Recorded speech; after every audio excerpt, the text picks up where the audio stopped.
Welcome to our webinar Selectivity in Line Protection. These sessions are made for those who start working or who are new in the field of protection and where a solid understanding of relay protection for distribution and transmission grids is essential. My name is Gerd Einsiedler and I'm happy to guide you through this second session of the webinar. Some of you might already know me. I have been working in protection and automation for nearly 30 years. Since September 2023, I'm part of Siemens Power Academy in Nuremberg as certified trainer for protection. And today I'm introducing you to Selectivity in Line Protection lectures with the topic How Selectivity Works in Distance Protection. And since we receive one question rather often, yes, we will record the webinar and make the recording and the slides available to all registered participants. If you already joined one of our last webinars, you already know the Q&A field in this application. Please type in your questions to the presenter in the question field. We will answer your questions during the dedicated Q&A session after the series on 21st of June. In addition to me reading aloud your questions, you could also chat with our experts in the background. Please be aware of the following limitation. The chat is available in live mode only. Q&A questions will be answered via email if not managed during the live session. And just in case you are in full screen mode, press Escape to see the Q&A and chat box. And now let me introduce our expert, Professor Dr. Siegfried Lemmer. Siegfried Lemmer graduated and received his PhD at RWTH Aachen University. He joined Siemens in 1986. For many years he was head of the product lifecycle management for protection, where he was deeply involved in the design of the CPROTEC 4 and CPROTEC 5 relay families. Within a master course of power engineering at Brandenburg University of Technology, Cottbus-Senftenberg, he presented lectures about protection for nearly 2 decades. In 2016, he retired from Siemens but continued his university lectures. Siegfried, and now we are curious to learn more about the selectivity of protection. The stage is yours. This video is on selectivity for distance protection. This will be a little bit a longer thing. This shows the topics I would like to discuss. First of all, main point of a distance protection, detection of faults on the protected line. We will then look at higher zones, at the pick-up zones, and then finally at 2 dedicated topics which also affect the selectivity, the influence of fault resistances and the intermediate infeeds. So let's start with detection of faults on the protected line. Remember, the principle of distance protection is illustrated here again on this slide. In the upper diagram you see a part of a network. This network is a meshed system. I show here only one protection relay protecting this upper line. This protection relay measures permanently the impedance into the line, and if there is a fault on the line, it measures the impedance of the piece of line from the relay to the fault. That means if it measures this low impedance, it knows there is a fault on the line. If there is a fault on the next line, it will also see this fault, but it will measure an impedance which is a bit higher, and from that comparison of the measured impedance with the impedance of the line, it can decide is the fault on the line or not. That means basically the distance protection principle will lead to selectivity. So from the measurement principle, it is selective, but there is a but, and to understand this but, we have to go a little bit into the details. First of all, I would like to look a little bit more into this measurement. What does this measurement mean? As a first approach, I make a very simple replica of the line. I just represent the line by resistance. I know that's not true, but to understand the principle, it's a good way. That means we assume we have a line. Beyond the line, we have a rest of a system, and we replace that by just an equivalent resistor, in this picture called the load resistor. And on the beginning of the line, we measure the voltage and the current and can calculate the impedance. And in normal operation, if we measure the voltage and the current and divide the voltage by the current, we measure a pretty high resistance, the resistance of the line plus the load resistance, which is an equivalent for the rest of the system behind that. It's a pretty high value. If now we have a short circuit on the line, it looks like this. That means we make a short circuit from somewhere of the line to ground. Then we measure a reduced voltage, a high short circuit current, and the result, voltage divided by current, is a percentage X of the line resistance. And if we have a fault on the next line, a short circuit on the next line, it looks like this. We have a circuit where we measure the resistance of our own line, a part of resistance of the next line. That means also a low value, but higher than in the first case where we have a fault on the line. That means if we compare the measured resistance with the known resistance of the line, we could make the decision, is the fault on the line or not. So in reality, it's unfortunately a bit more complex. We have a three-phase system, and impedances are always defined in loops. And if we have three phases, we can define in total 6 loops. We can define the impedance between phase 1 to ground, phase 2 to ground, phase 3 to ground. And we can also measure the impedances between the phases, between phase 1 to phase 2, phase 2 to phase 3, and phase 3 to phase 1. That means a normal protection relay has to deal with all these 6 impedances in parallel. That's a bit of workload for the relay, but in most cases we don't have to consider this in the following slides. Normally, modern relays always handle these 6 loops in parallel. You may still have some relays in operation which are called switched relays. In older technologies like electronic relays or electromechanical relays, or also in the early days of digital relays, people were using switched relays, and these relays were only measuring one loop. That means they had to decide in the beginning which loop to measure. But nowadays, you can say all modern relays measure all 6 loops in parallel. That is one thing we have to take into account. Another thing is we are dealing with AC. That means we cannot talk about resistances.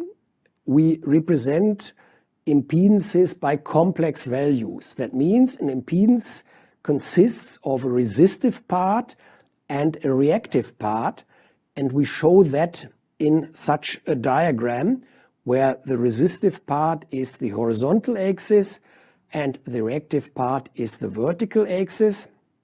That means the impedance of a line can be represented in this form as this red arrow, just indicating that it has the line resistance RL and the line reactance XL, and this direction where the arrow is on the so-called line characteristic. The angle of this line characteristic is for overhead lines in this area as shown in the diagram. You can say 80 degrees, 85 degrees, or for extra high voltage even a bit higher. For cables it's a bit more flat. That means there the resistive part is higher. So now what is going to happen if the distance relay measures the impedance all the day long into the line? If we have normal operation, the distance relay also measures a complex value with a resistive and a reactive part. If we have real power flow on the line, the impedance we measure is mainly a resistive impedance, and it is somewhere here where I indicate normal operation. The thing, it's important to understand this diagram. If you have very low load on the line, you move to the right. You move outside the diagram. If the load increases, you approach the diagram. Because impedance is voltage divided by current. If the current increases, the impedance decreases, and then you move into the diagram. If you have a fault on the line, a short circuit, you measure an impedance which is, in this case, the middle of the line, which is somewhere here. That means you measure an impedance which is somewhere on our red arrow. If you would have a short circuit at the very beginning of the line, you would measure a point in the origin. If you would have a short circuit at the end of the line, you would measure an impedance which is at the end of this arrow. And if you have a fault with a fault resistance, that is a thing which also can happen. If you have a phase to ground fault somewhere on the tower, we have a lightning arc with a fault resistance, we have a tower resistance, then you move out to the right. That means fault without fault resistance is on a certain location on the red arrow. If you have fault resistance, you move to the right. You move to the right, the bigger the fault resistance is. And if you have a fault on the next line, you are somewhere there. That means, as a result of this discussion, we don't want to draw nice diagrams. What we want to do is we want to make the decision, is the fault on our line or not? And what can we take? We see the resistive part of the measured impedance is influenced by the fault resistance. And it can be anything. It can be zero, it can be a high fault resistance. But what we also see, the reactance is not influenced. That means we can take the measured reactive part, the reactance to the fault, as a criterion, is the fault on our line or not. That means the fault distance can be estimated from the measured reactance. We measure the complex impedance, split it into resistive and reactive part, and then we take the reactance as a criterion where the fault is. We compare that with the reactance of the line, and if it is lower than the reactance of the line, we know the fault is on the line. And that is the idea of the first zone of a distance protection relay. That means we take again this complex plane, and then we define a certain area in the complex plane, and if we detect a fault in this area, we say, okay, the fault is on the line. And in the first step, we would say, okay, as we just discussed, the upper limit is the line reactance. That means we must, if we want to set a distance relay, we ask our network planning people what is the total reactance of our line, and then we say, okay, that is our horizontal limit. Then of course, in order to have a complete area, we must also define on the right side somehow a limitation. And that is already a bit a tricky thing, because we must now decide what amount of fault resistance do we want to catch. So if we make this pretty narrow, that would mean if we have a significant fault resistance, we would measure something outside the zone and would not trip on that. If we make it very big, we have the risk that with the load flow, remember, with the load, increasing load, we move into our diagram. That means we must be careful with the right side of this thing that we don't go too far. Then we would be very sensitive. We would be able to catch high resistive faults. But in a strong load situation, the measured point would move in and we would trip on load. That is not good. So that is always a discussion, this resistance reserve, how to set it in distance relay, and we will talk about that a bit more at the end of this video. And then to make this area complete, normally we would say, okay, we could limit it to the first quadrant. For some reasons, it's normally widened up a bit.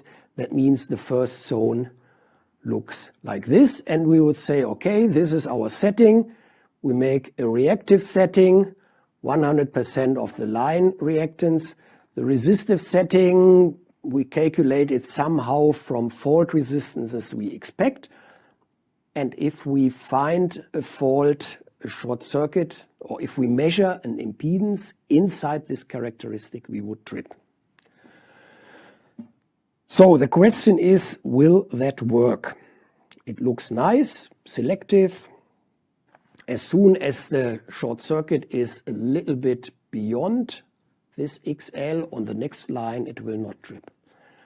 The question is, does that work? And you can imagine if I ask the question like that, the answer is no, it does not work. Why will such a setting cause problem? It will cause problem because the impedance measurement is subject to measurement errors.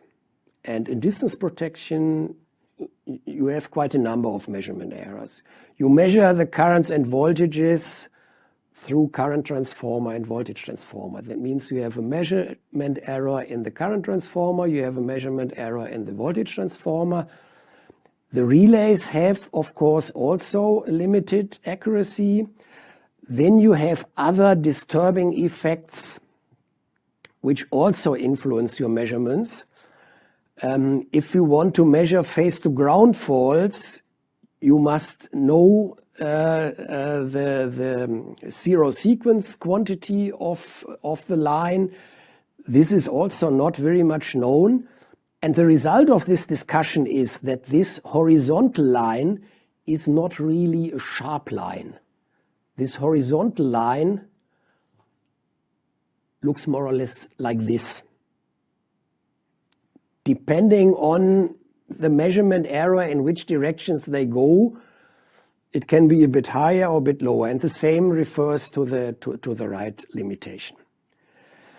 And what is the result of that? The result of that is if you have a fault just beyond your line, at the beginning of the next line, it can be seen inside the characteristic with our setting because of these measurement errors. Or the result can also be if you have a fault just on the line but pretty much near the end, the relay measurement says, no, it's outside. I don't see it in the zone. And that is a principal problem in distance protection, that you have to live with this unsharp limitation. And one thing which bother people most in this context, you may cause wrong trips. Because a short circuit on the very beginning of the next line may be seen inside the zone with these settings. That means this approach of making the horizontal limit to 100% of the line reactance doesn't work.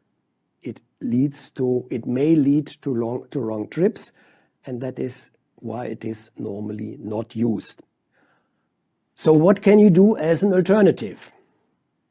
We start with the same thing. We have here our line characteristic. We have the line impedance consisting of the reactive part XL, the resistive part RL. And now we make our limit a bit deeper, a bit lower, to avoid these wrong trips. And what you typically do to cover possible measurement errors is making some 10 to 20% lower. That means you make a setting of this horizontal limit not to 100% of the line reactance, but for instance to 85% of the line reactance. Then the same story, right limitation for the fault resistance, and to make this area complete also that limitations. That means we have a setting that the X value is 80 to 90% of the line reactance. And that is a standard value which is normally applied in distance protection. That avoids wrong tripping with faults on the next line, even with measurement errors. But of course it has a disadvantage. The disadvantage is, you can imagine here, at the end of the line, if you say, okay, we have no measurement errors, at the end of the line you have a certain part of the line where a short circuit will not be seen in the first zone, but as you can say here, at least you avoid wrong trips. And that is the important thing. You avoid, with this setting, and this is a standard way of setting distance relays, you avoid wrong trips, but we must keep in mind, by using these settings, we have a problem that short circuits near the end of the lines will not be seen by the relay and will not be tripped fast. That means we also have to find a solution for that. Up to now, we looked only at one relay. In real life, of course, every line has two ends. That means if there is a fault on the line, the measurement is from both sides. And I would like to illustrate that a little bit using a simulation. In this simulation I prepared, you can see the measurement of relays on both sides of the line in parallel. You see here on the top the line. In this case it's a 200 kilometer line, and in the bottom part you see the first zone of the two protection relays on both sides. You see they have identical settings because they are protecting the same line. We have an X setting of 60%, so that is the 85% of the line reactance. And in this case we have an R setting of 20 ohms, as can be seen here on the bottom. We have no pre-fault load. You see here the pre-fault load is 0 in this case. We will discuss the load influence a little bit later. And now I would like to simulate a fault somewhere on the middle of the line. 50%, we make a face-to-face fault. And now you see here what both relays measure. In this case, the fault is on the middle. The relay measure the same. If the fault is near the left side, then the left side relay, of course, will see the fault closer. The right side relay will see the fault a bit further away. And if we measure or if we have a fault 80, 81, you see here fault at 85% without any measurement errors. So this simulation runs without measurement errors, then we are exactly at the limit. That means if we have a fault at maybe 90% of the line, then the left relay will see the fault outside the first zone if we have no measurement errors. If we take into account the measurement errors, it may see it inside or it may see outside, depending on in which direction the measurement errors go. And we know Murphy's law, which says that the measurement errors always go into the wrong side.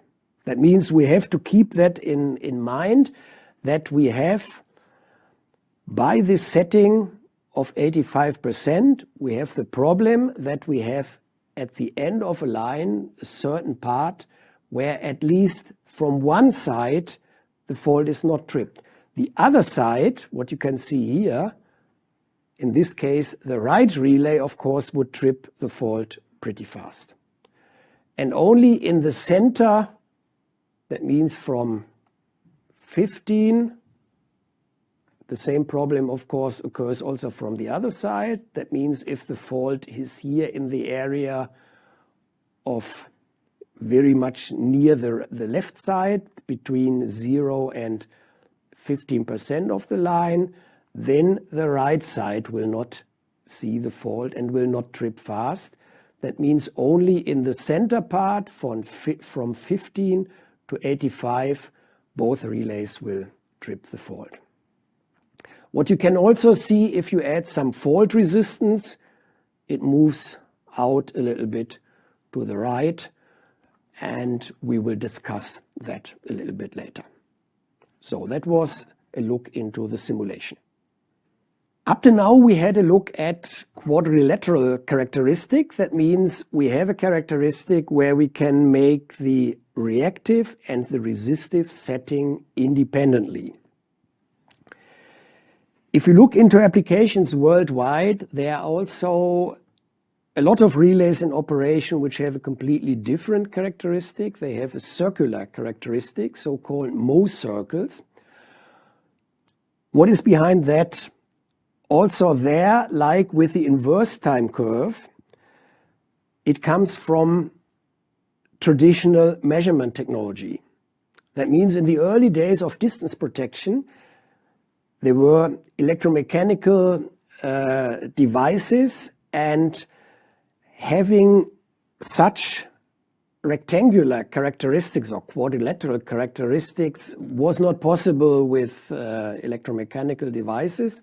So based on the possibilities in electromechanical devices, we had circular characteristics, and in many countries they are still in use. I think they have a little bit the disadvantage that you cannot set reactance and resistance independently. But the situation you often have is you have many of relays with circular characteristic in operation. You want to replace relays.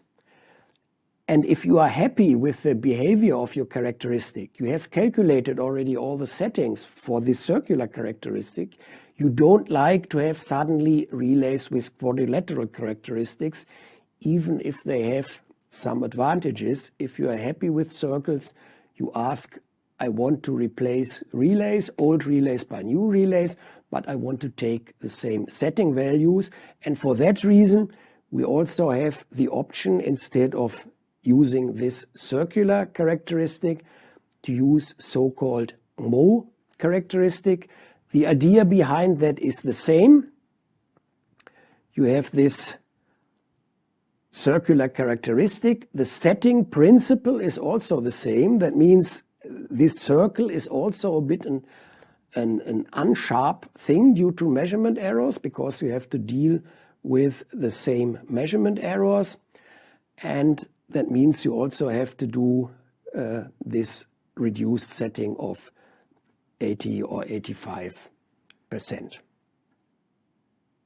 and you make then a timer setting. That means all the other ideas I would like to discuss later on are also applicable if we have this type of the characteristic. Now let's look into higher zones. Up to now we discussed zone 1. Zone 1 reacts on most faults of the line, but we must have in mind there is a certain part at the beginning and at the end of the line which are not seen in the first zone, depending on the measurement errors. And that's one reason why we have higher zones. And if you look into a manual of a distance relays, you will see many zones. So you might ask your question, why do distance relay have more zones? One possible answer would be to react on faults at the end of the protected line. That is a thing I already discussed. Another option it could be a backup for the next line. The reason could be we want to confuse the protection engineer. Or a last thing, these things are required for other functions like teleprotection, auto reclose and whatever. And you can imagine I have 4 options here. 3 of them are valid and 1 is not valid, but I also would like to make or to say a few words on that. We will discuss a bit more in detail how to use higher zones to react on faults at the end of the line.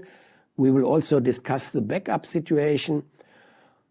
But what about, are they used to confuse the protection engineer? Some people sometimes have the impression, and I had many discussions on the number of parameters and setting values and functions we have in a protection relays. Yes, protection relays is, or the distance protection function is a complicated function. You need, just based on the principle, you need a lot of parameters to do that properly. And then you have worldwide a lot of flavors and different special applications which sometimes need an additional timer here, an additional corner in the characteristic there. And that makes the thing complicated, and all protection manufacturers have to make up their mind how can you deal with the amount of parameters. And additionally, we must also have in mind we have a lot of integrated function in a modern protection relay, and that makes it complicated. And of course, we had to think a lot about that. We had a lot of discussions about how can we make it easier for the user. And the result cannot be that we make user-specific protection devices, user-specific software, where the user does only see the functions he needs and the parameters he needs, because that would end up in a mass of different software. That is not manageable. So what we did is we invested a lot of brain in structure the software in a way that you do not see things you don't need, that you can do the engineering, for instance, and that is a very important step in this context, that you can do the engineering based on templates. That means in your company, you can make a template which is already very similar to that what you end up, so that you don't have to look at all the other things. But nevertheless, the manual has still to cover the full set of parameters and possibilities of the relay. And that is the reason why the manuals of protection relays, especially of line protection relays, are pretty thick. It's not to confuse the protection engineers, it's just the difference and the variations of functions which are used all over the world to do the protection function. Now let's look at the first point. How can we react at faults at the end of the protected line? This shows again our line. In this case, it's a 100 kilometer line. And this indicates now the reach of the first zone. Remember, if we again forget about measurement errors, if we assume we have no measurement errors, the first zone of the left relay would look or would cover 85% of the line. The same applies to the relay on the right side. It would also cover 85% of the line. That means on both sides we have this remaining 15% that are exactly 15% if we have no measurement errors. It can be more or less than 15%. So now what we can do is to compensate this problem. We add a zone 2. A zone 2 is just a second zone, which is a bit wider. It looks a bit wider into the relay. And that should be wide enough so that we are sure that the remaining 15% are covered, even if we have measurement errors. And that means it must be at least 15% beyond the end of the line. If we do that from both sides, of course, that would mean if there is a fault in this remaining 15%, this fault will definitely be tripped also from the left side, unfortunately with a little bit of delay, but it will be tripped. And that is one purpose of zone 2, delay trip. In extra high voltage, delayed trip is not acceptable. That means you have to do some more things to bring this time down. That is where teleprotection comes in, but that's a different topic. So here we are at least sure we see this fault in zone 2 and we will trip on that. So that was the purpose, to cover the remaining 18%. But we also have to think about the backup. Remember, we always have to make up our mind. If we have a fault somewhere and the relay which should trip does not trip, what is going to happen then? And distance protection has the nice feature that the remote backup is always there, and I can show that in this example. We again here have our 100 kilometer line. Now I look also into the next line, which is a 70 kilometer line in this case. So on the 100 kilometer line, that is the first zone, 85%. And the same is also there on the right line, on the 70 kilometer line. Also there we make a setting of 85%. So now we look at zone 2. If we remember the setting I just described on the previous slide, it looks a little bit into the following line. That means if we have no measurement errors, it would already be a backup for the first 15% of the 70 kilometer line. And at that point, you could have the idea, oh, why don't we extend zone 2? Let's make zone 2 longer, then we have backup for a higher part of the line. And that is what you normally do with the zone 2. You make zone 2 long enough so that it covers as much as possible of the next line as a backup. Also there you must be careful. You must keep a certain distance to the end of the zone 1 of this line, as indicated there on the right hand side. Otherwise you will get conflicts with selectivity. But at least with that you can do a backup of a significant percentage of that line. That means the rule for zone 2 is, as indicated here, at least 15% higher than the reactance of the line, and it should be, like indicated in that equation, it must keep a certain distance from the end of zone 1 of the next line. And the problem, which is not visible in this slide, unfortunately, is you often, in a meshed system, you often have not only one next line, it can be several lines there. And there you have to take the smallest next line, or the next line with the smallest resistance, or reactance, sorry. And you can imagine, if you want to do that calculation for a bigger system, again, doing that by hand is a bit a tricky thing. And for that reason, also this type of grading, calculating of the zones, is normally done by computer programs. The program Syncal I mentioned is able to do the grading of a distance relay. And then you end up, for instance, in such grading diagrams as indicated here on the left side. You consider one line, that is this line L1, and here I indicate several next lines. That means all the lines going away from the next substations. They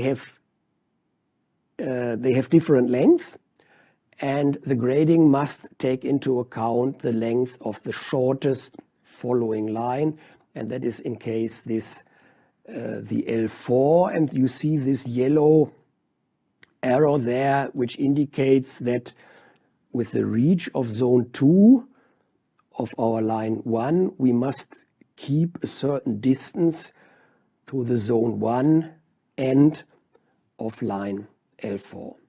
And this can be continued not only to zone 2, you can also define a zone 3 and whatever you need in your application. There are different numbers of zones in use. So you end up in such a diagram. Sometimes you also have applications where you, for any special reason, want to look a little bit reverse. That means instead of looking only forward into your line, you make one zone which looks reverse. That is typically also a backup application. That means in addition to the zone size, you also have a parameter defining whether a zone looks into a forward direction or a reverse direction. And then, if you look into a manual of a protection relay, you often find in the description a so-called pickup zone. What is that? Actually, the pickup zone is the outer zone. That means, depending on how many zones you have, it's the biggest zone. In some relays, it has different name. It's really called pickup zone, but sometimes it's just the outer zone. And this pickup zone requires particular attention, because you must be careful to define the size of this pickup zone. And this pickup zone defines two things. You should be aware if the impedance measurement with heavy load, remember, with heavy load you are approaching, the measured impedance is approaching our characteristic. And if you are in a critical situation, you suddenly may move into the characteristic and then you will trip. You normally have delay times, so all zones have delay times. That means the pickup zone typically has the highest delay time. So it may have a delay time of a second. But if it moves in a second, the control center is not able to react on that. You will trip. That means if you define your pickup zone, you must be pretty sure that you don't run into the pickup zone in normal operation. That means make it small. The other thing is you can only detect faults inside the pickup zone. That means if a fault has a fault resistance, remember it moves to the right. So it moves in that direction. That means if you make your pickup zone too small, you have the risk that you don't see some faults. You may have resistive faults that you don't see. And that makes the setting of the pickup zone a bit critical. You must investigate heavy load situations, and you must make the setting, the zone, small enough that the protection does not pick up. And heavy load situations, the critical thing, for instance, is you have a system, maybe with a heavy load transfer from one area of the system to the other. That means the lines connecting these two parts of the systems are heavily loaded. And now you have a thunderstorm, and one line has a short circuit, it trips. In case of a short circuit, we have to trip the line. What's now going to happen? The other lines connecting these two parts of the systems have to take over, because one line is shortly out of service because of the trip. The other lines have to take over. That means they are overloaded for a short time. And if at that moment you run by this overload into the characteristic and you will trip, that means you lose even one more line, and then you end up in a cascading outage, and that may end up in a blackout situation. So that is a very thing where you have really do investigations. You have to find out really all critical situations which may occur, not today, but also not only today, but also in future. No? Because you want to to define the settings now, and they should also be valid in a couple of years. And the other thing you also have to investigate is you have to investigate faults with low short circuit currents. That means you have to take into account fault resistances, and you also have to take into account backup cases. And also there, detailed calculations are necessary. Fault resistance, what you normally do there is the majority of faults, of single phase to ground faults, are in overhead lines, are lightning arcs on towers. That means there you can do an estimation. What is the resistance of the lightning arc?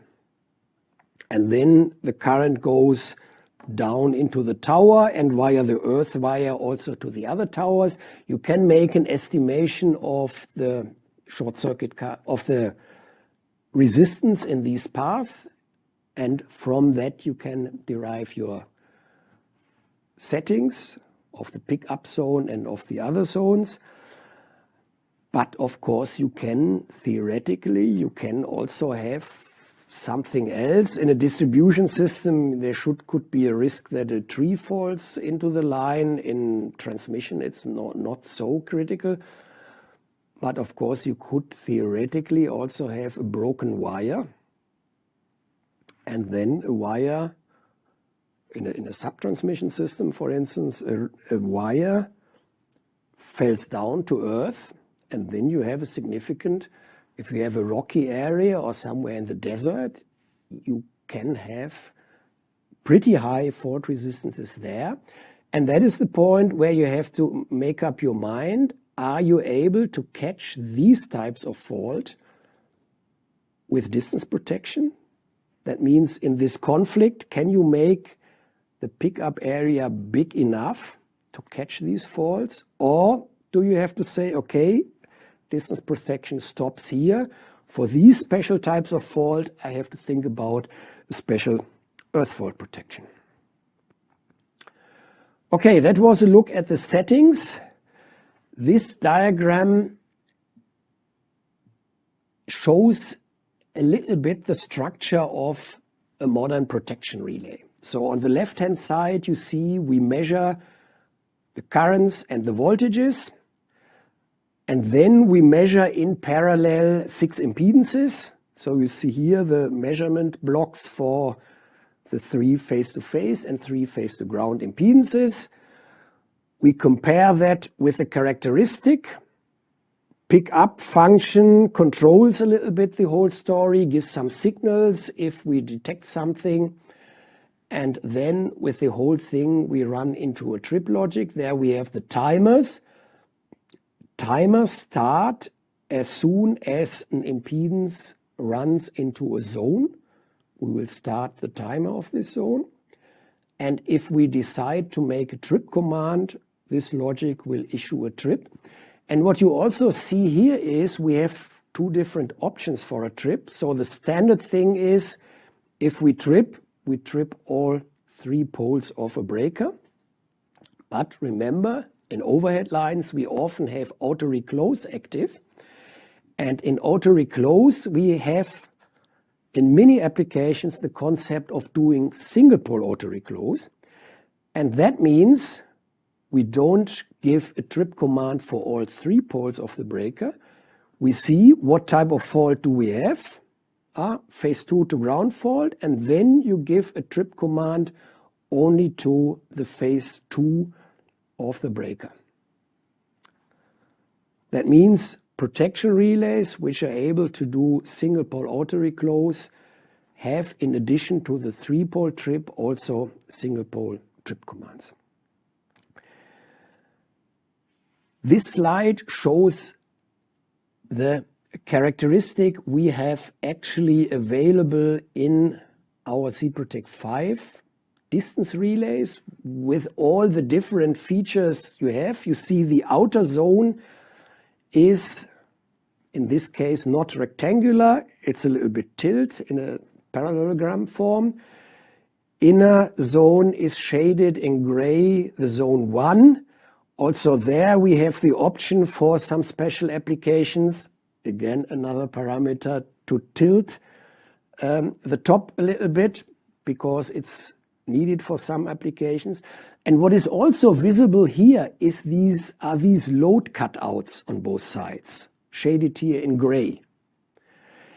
And these load cutouts are or have been designed to allow, on one hand, that the load point or that the measured impedance can move somehow into the characteristic, can approach the characteristic. That means in that area where the load typically is around the resistive axis, there we cut out a little bit of the characteristic. That means if the measured point approaches the characteristic, moves in, but still within this gray area, then we will not pick up. That's called load cut out. But on the other hand, if we have a short circuit, we are somewhere in the upper right corner of the relay, we can still react on that. And that means this conflict between shrinking the pickup zone to avoid load problems, making it big to catch all the faults, that conflict can be solved a little bit by making this load cutout. Of course, again, you have a couple of more parameters which are used to define this load cutout and which are of course not used in all applications. And the same is also possible for the Mohs circle. Also there we offer the possibility to make such a load cutout. So in the final part I would like to talk a bit about fault resistances, because dealing with fault resistance is unfortunately a topic you are often facing if you deal with distance protection. Because if you do the zone settings, you have to think about fault resistances, and for that reason it makes sense to look at that a little bit more in detail. Let's first of all assume one simple line. You see here a diagram On the left-hand side, we have a protection relay. We have a short circuit with a fault resistance. And on the right-hand side, we assume the rest of the line. And in the first step, we assume there is no infeed from the other side. Then it is pretty simple. We can write down the equations of this circuit. The impedance we can calculate by dividing the voltage by the current is the impedance of this piece of the line between relay and the fault plus the fault resistance. And if we draw that into our diagram, we see here this piece of line, resistive and reactive part shown as an arrow, and the fault resistance has no reactive part because it's only a resistance, there's not a reactance which has to be considered. So at the end we measure the sum of these two things. That means this is the operating point we measure there. If we now have, as it is the normal situation in a mesh system, if we have infeed also from the other side, we get an equivalent circuit like that. That means we feed now the fault from the left side and also from the right side. And that means the right side now drives a short circuit current through the fault resistance. This gives a voltage, an additional voltage drop through the fault resistance, which is seen by the left relay. That means the current from the right side influences the measurement on the left relay. You can easily write this down in equation. I don't want to go through all this equation, but the result is you get this additional value here. That means instead of measuring, as indicated in this plot now, the piece of line plus the fault resistance, you measure an additional part, which is here in this red box. It is proportional to the fault resistance, but multiplied by AB divided by IA. That means if the current from both sides are the same, this ratio would be 1, then you would measure just double the fault resistance. And depending on the ratio, it can be higher or lower. And that is how a normal distance algorithm reacts. That means if we are in a mesh system where current comes from both sides, and we measure, we have for instance a setting of 20 ohms, and we have a fault resistance of 10 ohms, we can even, based on this effect, move out of the characteristic. And that is a thing which has to be taken into account in the settings. That means if you look into the setting recommendations in our manuals, you will find a strange formula where you need the current from the other side. And that is the reason behind that. And what you can also see from this simple calculation here is what is the worst case. The worst case is if this ratio IB over IA becomes pretty high. And that is a situation where the majority of the short circuit current comes from the other side. That means if our left protection relay has a weak infeed behind it and you have a strong infeed on the other side, then this ratio becomes pretty high, and then you may move out of the characteristic. And that's only one part of the story. It goes even further.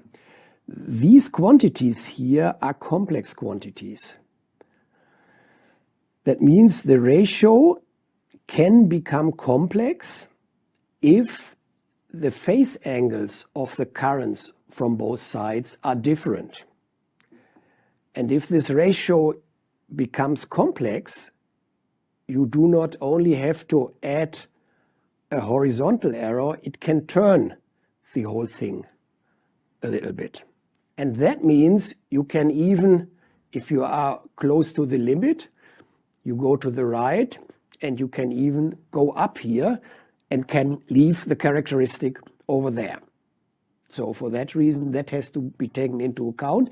And also this we can discuss a little bit more using my simulation. Yeah, I'd now like to show these discussed cases again in my simulation, just to repeat and you see what's going to happen. So we see here again the line with a fault on the middle of the line. In this case, I have set the infeed from the right side to nearly 0. That means we have no infeed from, no current, short circuit current coming from the right side. And that is why the red dot on the right relay side is missing. Because if the relay doesn't see current, it cannot do the measurement. Every distance relay needs a certain minimum short circuit current to do the measurement. Again, that is a setting value which has normally a reasonable preset, so you don't have to change it. So now let's see what happens if we add fault resistance. We move to the right. Here this is 10 ohms. And what you now see is if we are at 20 ohms, 20 ohms, you are nearly at the limit. We made a setting of 20 ohms. We have infeed from one side and we exactly see what we expect. Now the next step is, let's reactivate the infeed from the other side. So I will now take the resistance back. I will now add or reactivate the infeed from the other side. Now we have the situation, the fault is again on the middle of the line, but we have current coming from both sides. And as the infeeds on both sides are more or less identical, we are on the middle of the line. We have the same short circuit current from both sides. That means this ratios IB over IA I showed on my slides is 1.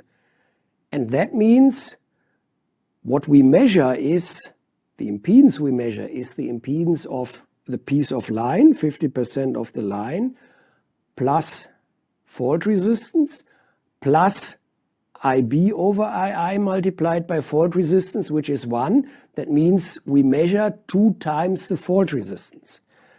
And we can see that here as a result.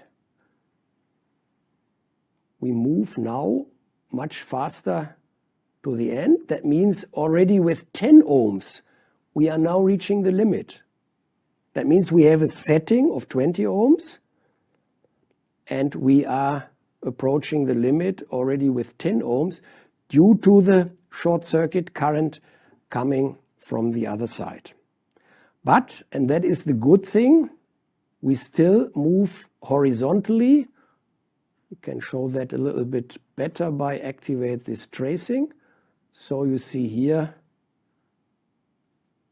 with increasing fault resistance, the reactance measurement is not influenced. That means we just have to look at the reactance limit. We must be aware in this setting and at this location we can only detect faults up to a fault resistance of 10 ohms in the first zone. A fault with a higher fault resistance would probably be seen in a higher zone. Okay, now we can make the fault closer to the limit. Maybe we have a fault here. And if we Now do the same thing. We see we move still horizontally, but what we see now is, let us say we take 10 ohms. Here the left relay is already outside the characteristic, whereas the right relay is still inside the characteristic. Why is this? This is because, remember, what we measure is impedance of the part of line plus fault resistance plus IB divided by IA multiplied with the fault resistance. If we have a fault at that point, for the left relay, the current it sees is lower than from the other side. The fault is very close to the right side. That means the majority of the fault current comes from the right side. Only a smaller part comes from the left side. That means the ratio IB over IA becomes much bigger than 1, and that is why the measurement of the left relay moves faster to the right as the measurement of the relay on the right side. And now we consider the worst case. We consider the case where the phase angles from both sides are different. What is the point behind that? Under which conditions can the phase angles of the short circuit current be different? They are different if the voltage angles are different from both sides. And if the voltage angles are different without a short circuit, we have a load flow. That means a power flow on the line requires that the voltage phase angles are different. And that means if we have a power flow on the line before the short circuit occurs, that means the voltage phase angles are different. If the voltage phase angles are different, during the short circuit, the current phase angles are different, and that causes problems. That means there is a relation between pre-fault load flow and the movement of our impedance measurement. And I will also show that in the simulation by activating a pre-fault load flow. So now you see a situation where we have a pre-fault load flow. So you see it here in the drawing of the network. We have a pre-fault load flow of 400 and something real power and also some reactive power flowing. And now look what happens if we increase the fault resistance. The measured points, look at the measurement on the left relay. It moves due to this effect not horizontally, but it moves up. If I activate tracing, it becomes a bit more visible. And we leave the characteristic already,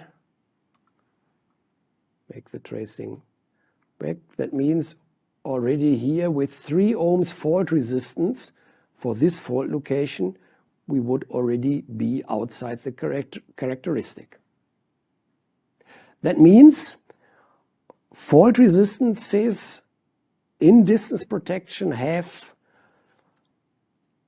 impacts in 2 directions. On one hand, this movement to the right depends on the ratio of the current of both sides. That means we must consider that when doing the setting for the resistive reach. And if we have pre-fault load flow, we get this effect that the movement is no longer horizontal, but we move with a certain slope. Depending on the load flow direction, it goes either up or down. So you can see the left side moves up and the right side moves down a little bit. It depends on the direction of the load flow, and of course it also depends on the amount of load flow we have there. And that is of course a thing we would not like, because we have here in this case we had a fault at 82%, and with a few ohms we already move out of the characteristic. As I mentioned, that is the behavior of the standard distance algorithms. Theoretically, it is not possible to really take into account and to compensate the effect of the fault resistance completely. Because if you write down your equations, you have more unknowns than equations. So theoretically, there is no possibility to solve that properly. But you can do some approaches. And one thing we implemented and we really recommend is the so-called RMD method or reactance method, RMD method.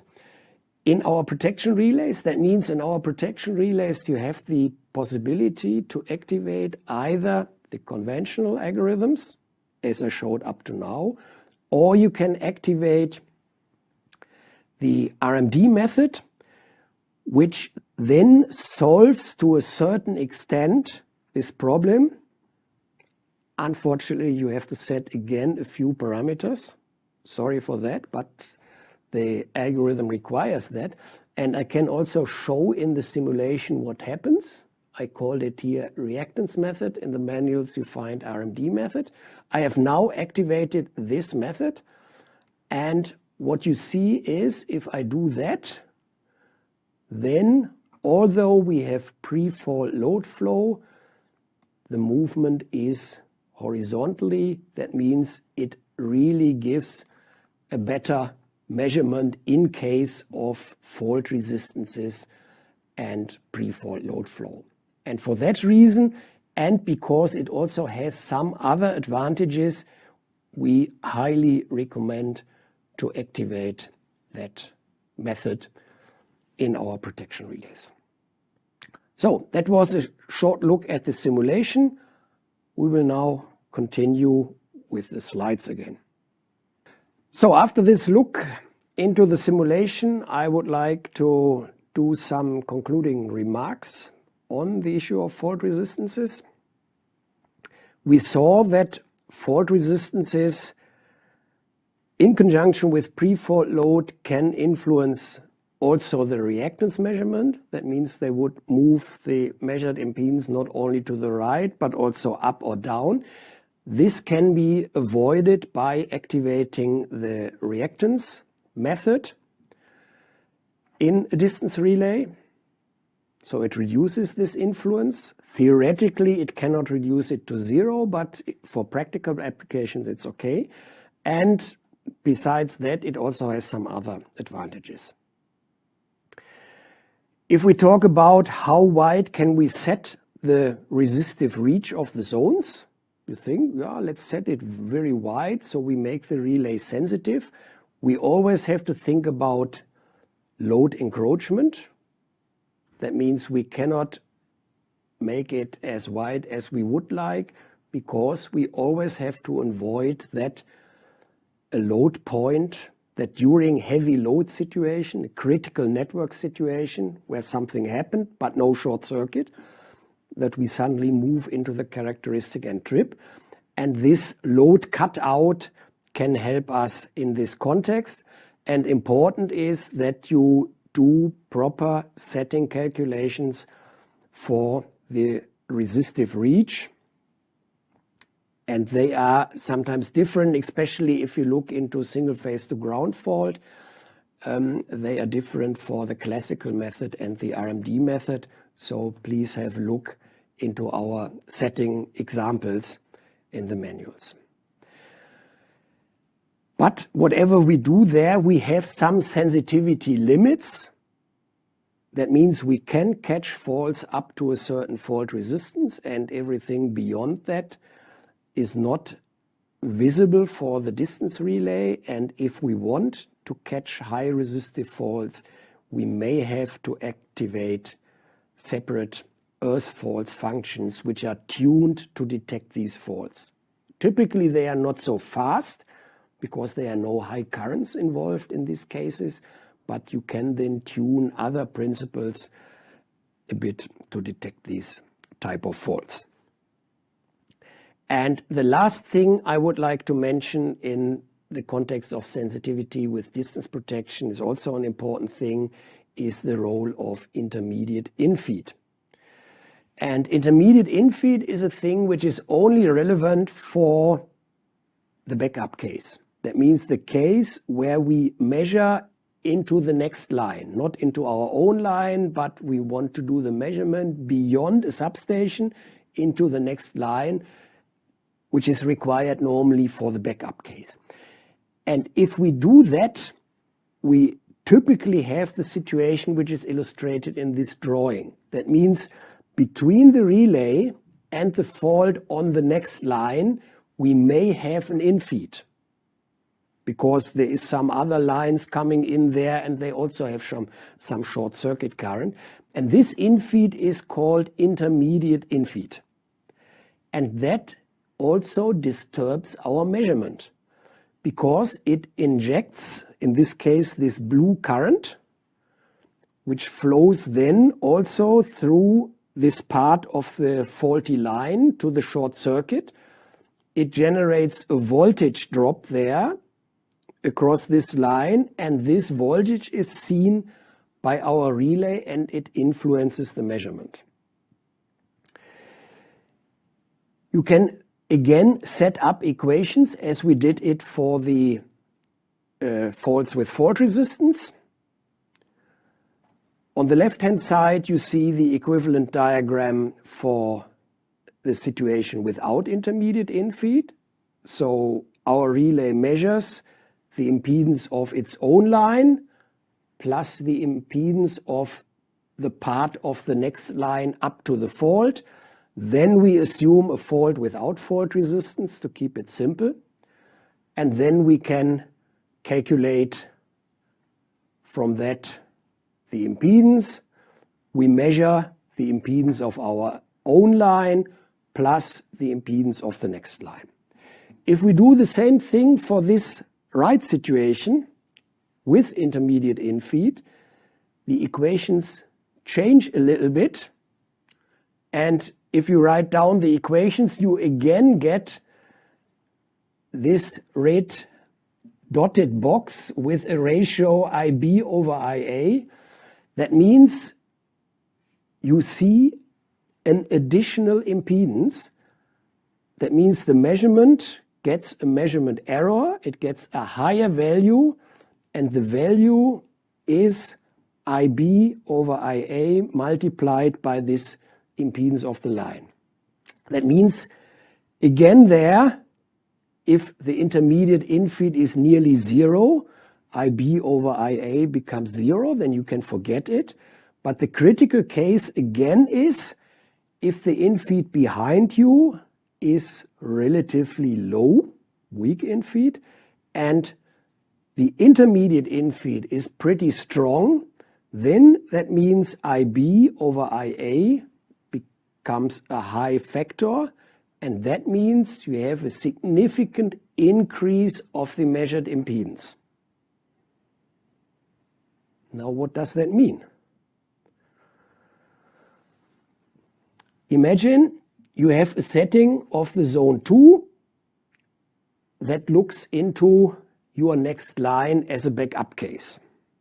And maybe you calculated the setting and you found out, okay, I cover maybe 70% of the next line in a backup. That's only relevant for backup, no? Because we are dealing with the next line. Now, due to this intermediate infeed, you measure a higher value. That means if there is really a fault at maybe 65%, you would expect a setting to 70, you have a fault at 65, you would expect it's inside my zone 2. But due to this intermediate effect, the measured impedance is much higher, so it's seen above 70%. The relay says, not in zone 2, I will not trip. That means the measured impedance is greater than it is in reality due to this effect, and that means the reach of the zone decreases. We do no longer cover 70%, but maybe only 60, 50, 40, depending on on this ratio. That means you think you have a backup, zone 2 has a backup for bigger percentage of the next line, but in reality, due to this intermediate effect, it's not the case.